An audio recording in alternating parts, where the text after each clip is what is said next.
সাফ জয়ী ক্যাপ্টেন আফিদা খন্দকার প্রান্তি।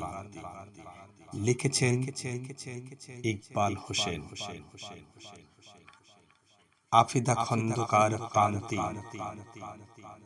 নামটা যেন আলো। ফুটবলের মাঠে দেখায় জয়ের ভালো চলো। সবুজ ঘাসে দৌড়ায়ে চলে, বলটা তার সাথী। মাঠ জয় করে নিয়ে আসে দেশের সুখের বার্তাটি। সাফের খেলায় ছিল আগুন, ছিল জয় আর প্রাণ।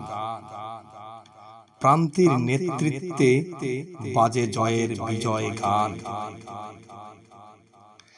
দলে সবাই একসাথে, হৃদয়ে ছিল শপথ, দেশের জন্য খেলবো আমরাই, হব শ্রেষ্ঠ শক্ত। প্রান্তির পায়ে ছিল জাদু,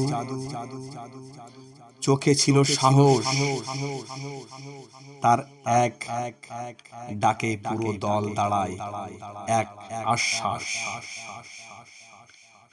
শত্রু দলের গোল পোস্টে বল ছুটে যাওয়ায়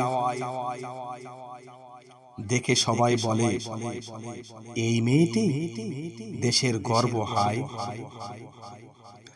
প্রান্তির মুখে হাসি, হাতে বিজয় পতাকা, বাংলার বুকে বাজে সাফ জয়ের জয়ধ্বনি গান। এই কবিতা শুধু তার নয়, পুরো দলের কথা, যারা প্রান্তির নিয়ে গড়ে সোনালী স্বপ্ন শপথটা। প্রান্তি শুধু সাতক্ষীরার নয়, গোটা জাতি, গোটা বাংলার। এই মেয়েটির মুস্কে হাসি সারা বিশ্বের দর্শকের হৃদয় জয়।